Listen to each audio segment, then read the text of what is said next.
इस मूवी के स्टार्ट में हम देखते हैं एक प्रिंस को जिसने अपने पैलेस को काफी खूबसूरत बनाकर रखा हुआ था। वो अपने पैलेस में खूबसूरत लड़कियों को बड़ी बड़ी दावतें दिया करता था। एक रात बहुत तेज तूफान आ जाता है। उस तूफान से बचने के लिए एक गरीब बूढ़ी औरत प्रिंस के महल में आ जाती है। अब ऑब्वियसली वो औरत बूढ़ी थी, इसीलिए शक्ल सूरत से प्यारी नहीं थी। अब वो बूढ़ी औरत प्रिंस के ऑनर में उसे रोज फ्लावर गिफ्ट देती है। प्रिंस सोचता है कि इस बूढ़ी औरत की हालत खराब है, वो एक बूढ़ी औरत है और उसकी शक्ल सूरत भी प्यारी नहीं है, इसीलिए वो उस बूढ़ी औरत का मजाक बनाता है, हंसने लगता है और उस बूढ़ी औरत की इंसल्ट करते हुए प्रिंस ने उसके फ्लावर को फेंक दिया। वो बूढ़ी औरत प्रिंस को काफी समझाती है कि खूबसूरती कभी भी इंसान के चेहरे पर नहीं होती बल्कि वो इंसान के दिल में पाई जाती है, लेकिन प्रिंस उसकी कोई बात सुनने को तैयार ही नहीं था और देखते ही देखते वो बूढ़ी औरत एक खूबसूरत लेडी में बदल गई। असल में वो बूढ़ी औरत एक जादूगरनी थी जो कि किसी बूढ़ी औरत का रूप लेकर प्रिंस के पास आई थी ताकि वो प्रिंस को आजमा सके। वो जादूगरनी समझ गई थी कि प्रिंस के दिल में प्यार नाम की कोई चीज है ही नहीं, इसीलिए वो प्रिंस को अपने मैजिक से जानवर यानी बीस्ट बना देती है। प्रिंस उस जादूगरनी से काफी रिक्वेस्ट करता है कि वो ऐसा ना करे, लेकिन वो उसकी एक नहीं सुनती। जादूगरनी के इस मैजिक की वजह से सब लोग आहिस्ता आहिस्ता प्रिंस को भूलने लगे। यहाँ पर हम ये जान पाते हैं कि उस जादूगरनी ने प्रिंस को जो फ्लावर दिया था वो कोई आम फ्लावर नहीं था बल्कि मैजिकल फ्लावर था, जादुई फूल था वो। और फ्लावर एक्सेप्ट ना करने पर उस जादूगरनी ने प्रिंस को ये कर्ज दे दिया और ये कर्ज तभी खत्म होगा जब प्रिंस को उस फ्लावर की आखिरी पेटल यानी पंखुड़ी गिरने से पहले किसी से प्यार हो जाए और वो भी प्रिंस से प्यार करे।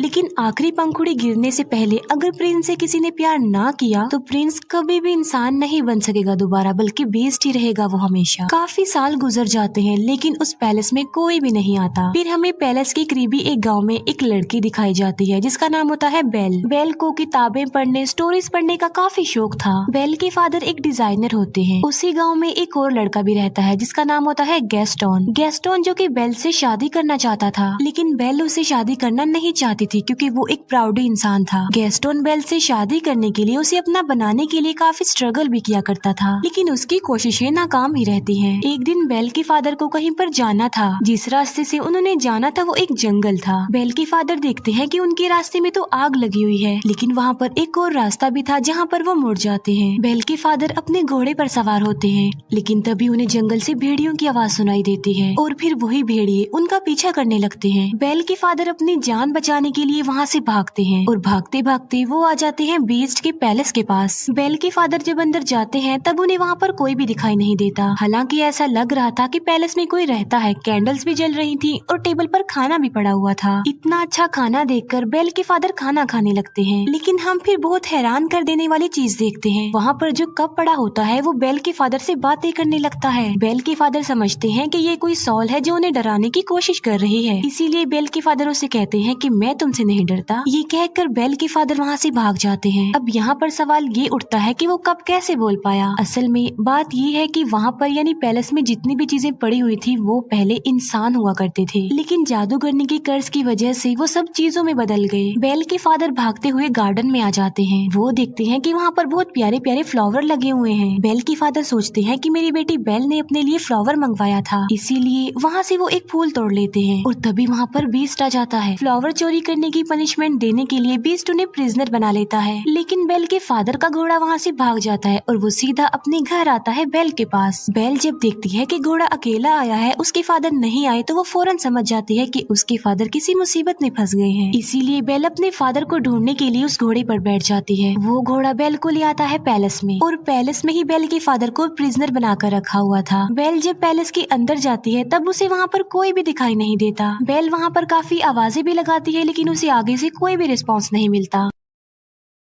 बेल वहाँ पर आवाजें सुन पा रही थी, लेकिन उसे वहाँ पर कोई भी नजर नहीं आ रहा था। बेल उस जगह पर पहुँच जाती है जहाँ पर उसके फादर को कैद करके रखा गया था, प्रिजनर बनाकर। बेल के फादर उसे बताते हैं कि ये सारा महल जिंदा है, इसीलिए जितना जल्दी हो सके तुम यहाँ से भाग जाओ। कहीं ऐसा ना हो कि वो तुम्हें देख ले। मैंने तुम्हारे लिए फ्लावर तोड़ा था और उसने मुझे पनिशमेंट देने के लिए यहाँ पर कैद कर दिया। लेकिन बेल के वहाँ से निकलने से पहले ही बीस्ट वहाँ पर आ जाता है। बेल उसे देखकर काफी डर जाती है, घबरा जाती है, क्योंकि जाहिर सी बात है वो बीस्ट था तो काफी खतरनाक खतरनाक लग रहा था और काफी डरावना भी। लेकिन बेल बीस्ट को ये बात शो होने नहीं देती कि वो उसे डर रही है। बेल कहती है कि मैं अपने फादर से मिलना चाहती हूँ, लेकिन बीस्ट ऐसा नहीं चाहता था कि वो अपने फादर से मिले। बेल बीस्ट को कहती है कि तुम कितनी जालिम इंसान हो, एक छोटी सी गलती के लिए तुम इतनी बड़ी सजा दे रहे हो। उन्होंने सिर्फ एक फ्लावर ही तो तोड़ा है और ऐसा करने के लिए मैंने ही उन्हें कहा था, इसीलिए मैं हर सूरत अपने फादर से मिलूंगी। बीस्ट उसे बताता है कि अगर ये दरवाजा एक बार खुल गया और उसके बाद बंद हो गया तो ये दोबारा कभी भी नहीं खुल पाएगा। ये कहते ही बीस्ट डोर को ओपन कर देता है। बेल अंदर जाती है और अपने फादर से मिलती है, लेकिन वो अपने फादर को बाहर की तरफ पुश कर देती है और इसके बाद दरवाजा बंद कर देती है। अब बीस्ट के अकॉर्डिंग वो दरवाजा दोबारा नहीं खुल पाएगा, इसीलिए वो बेल के फादर को अंदर नहीं डाल सकता। बेल की फादर की जगह पर अब खुद बेल वहाँ पर कैद हो गई थी। इसके बाद बीस्ट बेल के फादर को वहाँ से ले जाकर आजाद कर देता है, उसे छोड़ देता है। अब बेल वहाँ पर कैद हो जाती है, लेकिन जब बीस्ट वहाँ पर नहीं होता तभी घड़ी और एक कैंडल स्टैंड बेल के पास आते हैं। ये चीजें इंसान थी, लेकिन कर्ज की वजह से घड़ी और कैंडल स्टैंड में चेंज हो गई हैं। लेकिन ये इंसानों की तरह ही सब कुछ कर सकते हैं, सुन सकते हैं, बोल सकते हैं, चल भी सकते हैं। वो दरवाजा खोल देते हैं और बेल को कहते हैं कि तुम हमारे साथ साथ आओ। वो बेल को कहते हैं कि हम तुम्हें रहने के लिए एक अलग रूम देंगे, क्योंकि वो समझ गए थे कि बेल ही वो लड़की हो सकती है जो उन्हें इस कर्ज से आजाद करवाएगी। वो बेल को रहने के लिए एक रूम देते हैं। जब इस बात का बीस्ट को पता चलता है तो उसे काफी गुस्सा आता है, इसीलिए वो घड़ी और कैंडल स्टैंड को डांटता है और उन पर गुस्सा करता है, जिस पर वो दोनों कहते हैं कि शायद ये ही वो लड़की है जो हमें इस कर्ज से आजाद करवाएगी। तुम्हें उसके करीब जाना चाहिए, उसे इम्प्रेस करना चाहिए और उसे प्यार भी करना चाहिए। वो बीस्ट को मशवरा देते हैं कि तुम बेल के पास जाओ और उसे अपने साथ खाने के लिए इनवाइट करो। ये बात सुनकर बीस्ट को उन पर गुस्सा आता है। वो उनसे कहता है कि क्या तुम पागल हो गए हो कि मैं एक चोर की बेटी को खाने के लिए इनवाइट करूं, उसके साथ खाना खाऊं? ऐसा कभी भी पॉसिबल नहीं हो सकता। लेकिन जब उसके सारे लोग उसे काफी इंसिस्ट करते हैं तो वो इस बात के लिए मान जाता है, क्योंकि उन सबके कर्ज होने की रीजन कोई और नहीं बल्कि बीस्ट है। बीस्ट बेल के पास जाता है। वो बेल को कहता है कि तुम मेरे साथ खाना खाओगी, लेकिन इसे तुम कोई रिक्वेस्ट मत समझना। बेल उसे कहती है कि तुम क्या पागल हो? पहले तुमने मेरे फादर को प्रिजनर बनाया, फिर मुझे कैद कर लिया और अब मेरे साथ खाना खाना चाहते हो। बीस्ट दरवाजे को जोर जोर से पीटता है और कहता है कि जो भी हो जाए तुम तो मेरे साथ खाना खाओगी। बेल कहती है कि चाहे मैं भूखी मर जाऊं, लेकिन मैं तुम्हारे साथ खाना नहीं खाऊंगी। जिस पर बीस्ट कहता है कि चलो ठीक है, मैं तुम्हारी ये ख्वाहिश भी पूरी कर देता हूँ, तुम्हें भूखा ही मारूंगा। अब तुम्हें कोई भी खाना नहीं देगा और तुम भूखी ही मरोगी। बेल फिर भी दरवाजा नहीं खोलती और वो वहाँ से चला जाता है। जिस अंदाज से बेल ने बीस्ट को जवाब दिया था, उसे देखकर वहाँ सभी कर्ज चीजें लाइक कैंडल स्टैंड, घड़ी, पिर्च, कप, उन सबको ये कंफर्म हो जाता है कि बेल ही वो लड़की है जो उन्हें कर्ज से निजात दिलाएगी। फिर हम देखते हैं बीस्ट को, जो कि उसी रोज फ्लावर के पास जाता है। बीस्ट देखता है कि उस फ्लावर की बहुत सारी पंखुड़ियां गिरकर टूट गई हैं। ये वही रोज फ्लावर था जिसकी खत्म होने के बाद बीस्ट हमेशा के लिए जानवर ही रहेगा और पैलेस की जितनी भी कर्ज चीजें हैं वो सारी ऐसे ही रहेंगी, हमेशा के लिए बेजान बन जाएंगी। वो फ्लावर पर बहुत ही थोड़ी पंखुड़ियां रह गई हैं और वो भी बहुत जल्द गिर जाएंगी। फिर हम देखते हैं बेल के फादर को, जो कि वापस अपने गांव में आ चुके थे। वो सब लोगों को बता रहे होते हैं कि मेरी बेटी की जान खतरे में है। जंगल के पास एक पैलेस है और वहाँ पर एक बीस्ट रहता है और वहीं पर मेरी बेटी फंस गई है। लेकिन कोई भी उनकी इस बात पर बिलीव करने को तैयार नहीं था, बल्कि वो सिर्फ इस बात को कहानी ही समझ रहे थे।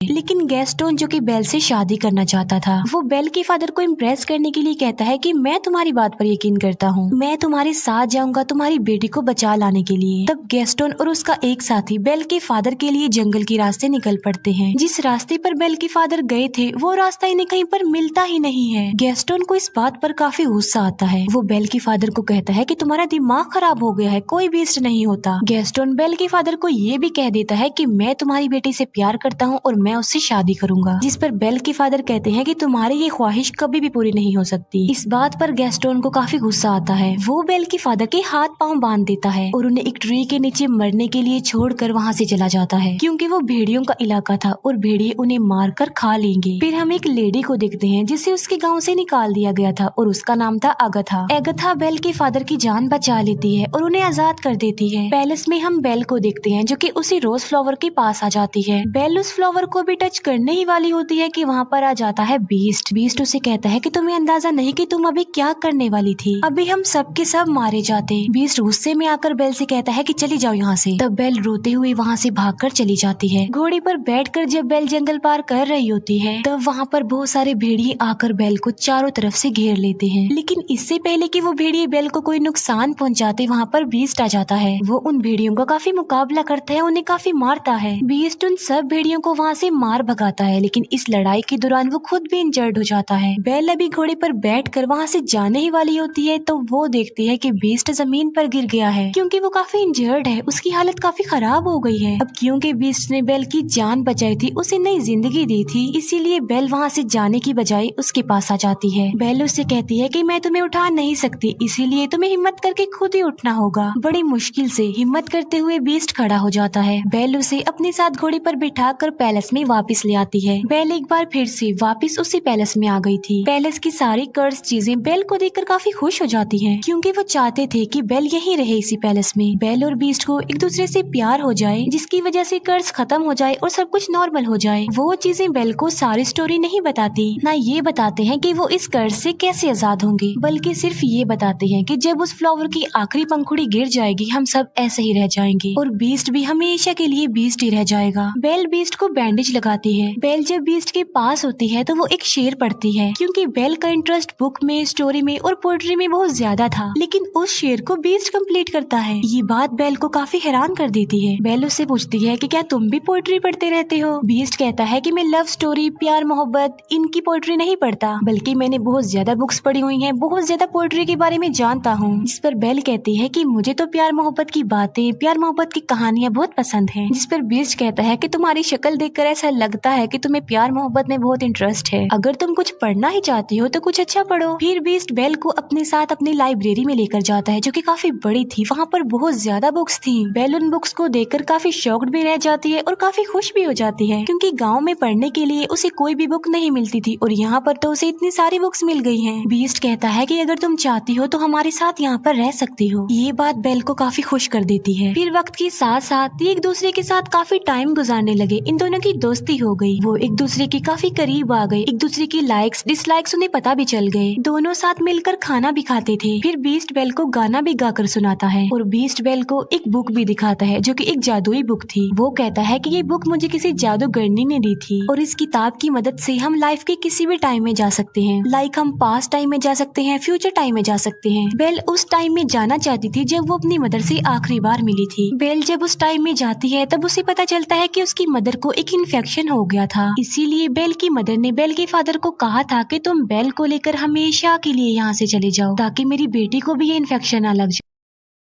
ये जानने के बाद बेल काफी दुखी हो जाती है, क्योंकि बेल ये बात नहीं जानती थी। फिर ये प्रेजेंट टाइम में वापस आ जाते हैं। कैंडल स्टैंड बीस्ट को कहता है कि तुम्हें बेल से अपने प्यार का इजहार कर देना चाहिए। बीस्ट कहता है कि वो कभी भी मुझसे प्यार नहीं करेगी, लेकिन कैंडल स्टैंड बीस्ट को काफी मनाने की कोशिश करता है और बीस्ट के सारे साथी यानी वो सारी चीजें बीस्ट को इस बात के लिए एग्री कर लेती है। वो पहले बीस्ट को तैयार करती है और बाद में वो बेल को भी तैयार कर देती है। बेल को डांस करना काफी पसंद था, इसीलिए वो दोनों डांस करने वाले होते हैं। हम देखते हैं कि बेल के फादर वापस अपने गांव में आ गए हैं। वो सबको बताते हैं कि गैस्टोन ने उन्हें जंगल में बांधकर छोड़ दिया था ताकि भेड़िए आकर उन्हें खा लें। वहीं बेल के फादर के साथ अगथा भी होती है, लेकिन गैस्टोन इस बात पर एग्री नहीं करता, बल्कि वो मुकर जाता है। वो कहता है कि ये झूठ बोल रहा है, इसके ऊपर शैतान आ गया है और ये पागल हो गया है। साथ साथ वो कहता है कि अगथा की गवाही कोई इम्पोर्टेंस नहीं रखती, क्योंकि ये तो पहले ही गाँव से निकली हुई है। यहाँ पर गैस्टोन का साथी भी झूठ बोल देता है। वो कहता है कि गैस्टोन जो भी कह रहा है बिल्कुल ठीक कह रहा है। इसीलिए सब गांव वाले गैस्टोन की बातों पर बिलीव कर लेते हैं और सब लोग ये समझने लगते हैं कि बेल के फादर का मेंटल बैलेंस खराब हो गया है। साथ साथ उनके ऊपर कोई शैतानी साया भी है, इसी वजह से वो बेल के फादर को पकड़ लेते हैं। फिर हम देखते हैं पैलेस में, जहाँ पर बीस्ट और बेल डांस कर रहे थे और वो डांस को काफी इंजॉय कर रहे थे। उन्हें काफी अच्छा फील हो रहा था। बीस्ट बेल को कहता है कि मैं इन फीलिंग्स को काफी अच्छा फील कर रहा हूँ, मैं तो इन्हें जैसे भूल ही गया था। बेल कहती है कि मुझे मेरे फादर ने डांस करना सिखाया। बीस्ट उससे पूछता है कि क्या तुम अपने फादर को मिस करती हो? जिस पर बेल कहती है जी हाँ, मैं अपने फादर को बहुत मिस करती हूँ। बीस्ट के पास एक जादुई मिरर होता है, जिसकी मदद से वो हर उस पर्सन को देख सकते हैं जिन्हें वो देखना चाहते हैं, और उस मिरर में वो बेल को उसके फादर को दिखाता है। बेल देखती है कि गांव वालों ने उसके फादर को प्रिजनर बनाया हुआ है, बांधा हुआ है। ये देखकर बेल काफी अपसेट हो जाती है, जिस पर बीस्ट कहता है कि तुम्हारे फादर को तुम्हारी जरूरत है, तुम्हें उनके पास जाना चाहिए। साथ साथ बीस्ट बेल को वो जादुई मिरर भी दे देता है और कहता है जब कभी तुम्हें मेरी याद आए तो मेरी इस बदसूरत शक्ल को इस मिरर में देख लेना। इसके बाद बेल अपने फादर को बचाने के लिए वहाँ से निकल जाती है और अब बीस्ट पैलेस में अकेला रह गया था। बीस्ट बेल को काफी मिस कर रहा था क्योंकि उसे बेल से प्यार हो गया था, लेकिन अब तो वो उससे काफी दूर जा चुकी थी। अब क्योंकि बेल चली गई थी तो उनका कर्ज ऐसा ही रहेगा और वो हमेशा ऐसे ही बने रहेंगे। इस बात को लेकर बीस्ट और उसके बाकी साथी काफी अपसेट हो जाते हैं। बेल अपने गाँव में पहुँच जाती है और वो देखती है कि उसके फादर को सब लोगों ने प्रिजनर बनाया हुआ है। बेल सबको बताती है कि मेरे फादर जो कह रहे थे वो बिल्कुल सच था। जंगल में एक पैलेस है और वहाँ पर एक बीस्ट रहता है, एक जानवर है वहाँ पर। लेकिन गाँव वाले बेल की बातों पर भी यकीन नहीं कर रहे थे। तब वो उस जादुई मिरर में सब लोगों को बीस्ट दिखाती है। बीस्ट को उस मिरर में देखकर सब लोग काफी हैरान रह जाते हैं। बेल उन सबसे कहती है कि वो खतरनाक नहीं है, तुम्हें डरने की कोई जरूरत नहीं है, बल्कि वो दिल का बहुत ज्यादा अच्छा है और वो किसी का नुकसान नहीं चाहता और ना ही वो कभी किसी को नुकसान पहुंचाता है। गैस्टोन को ये बातें सुनकर रियलाइज हो जाता है कि बेल अब उस बीस्ट को प्यार करने लगी है। इसी वजह से गैस्टोन जेलस हो जाता है, इसीलिए वो सबको भड़काने की कोशिश करता है कि उस बीस्ट ने बेल पर ब्लैक मैजिक कर दिया है, तभी तो ये ऐसा बोल रही है। वो कहता है कि बेल को भी इसके फादर के साथ ही प्रिजनर बना दो। बाद में वो सब गाँव वालों को उकसाता है कि हमें मिलकर उस पैलेस में जाना चाहिए और उस बीस्ट को जान से मार डालना चाहिए, वरना वो इस गाँव में आ जाएगा और हम सबको मार डालेगा, हमारे पूरे गाँव को खत्म कर देगा। वो गाँव वाले उसकी बातों में आ जाते हैं और पूरा गाँव पैलेस की तरफ चल पड़ता है। जब गाँव वाले बीस्ट को मारने के लिए पैलेस में आते हैं तब बीस्ट के सारे साथी यानी वो चीजें उन लोगों पर अटैक कर देती हैं। गाँव वालों को कुछ भी समझ नहीं आती कि ये क्या हो रहा है, क्योंकि वो कोई इंसान तो नहीं थे बल्कि बेजान चीजें थी। फिर हम देखते हैं गैस्टोन को जो बीस्ट के पास पहुंच चुका था, लेकिन बीस्ट काफी उदास होता है क्योंकि बेल की जाने के बाद उसे कुछ भी अच्छा फील नहीं हो रहा था। वो बेल को काफी मिस कर रहा था।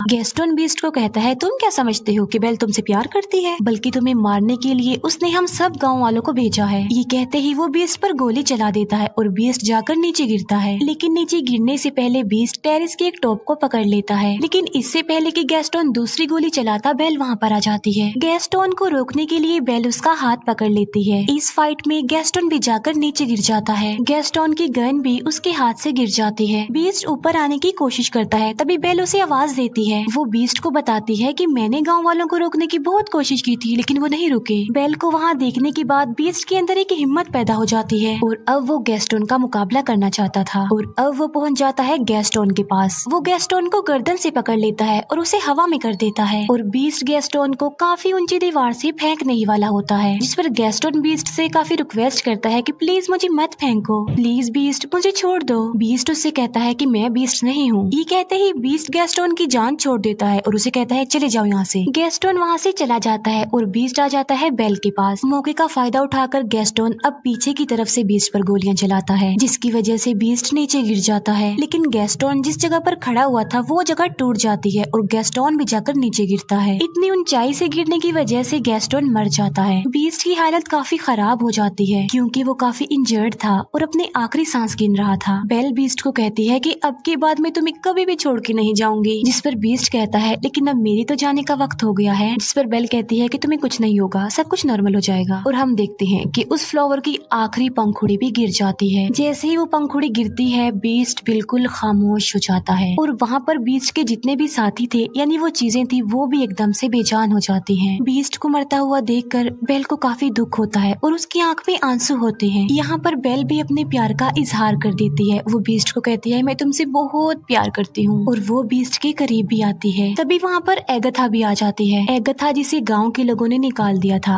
असल में बात ये नहीं थी बल्कि वो जादूगरनी कोई और नहीं बल्कि एगथा थी। वो देखती है कि बीस्ट को किसी से प्यार हो गया है और वो लड़की भी अब बीस्ट से प्यार करती है, यानी अब वो कर्ज खत्म हो गया है। और देखते ही देखते बीस्ट के चारों तरफ रोशनी ही रोशनी चमक उठती है और बीस्ट अब एक खूबसूरत प्रिंस में चेंज हो जाता है। ये देखकर बेल काफी खुश हो जाती है। वो दोनों एक दूसरे को देखकर काफी खुश होते हैं, एक दूसरे के पास आते हैं और एक दूसरे को गले से लगा लेते हैं। और पैलेस की जितनी भी कर्ज चीजें थी अब वो इंसान बन गई थी, यानी अपने असली रूप में आ चुकी थी। सब लोग काफी खुश हो जाते हैं। बेल और बीस्ट पैलेस में सब लोगों के बीच में डांस कर रहे होते हैं और इसी के साथ ही इस मूवी की हैप्पी एंडिंग हो जाती है। Thank you for watching.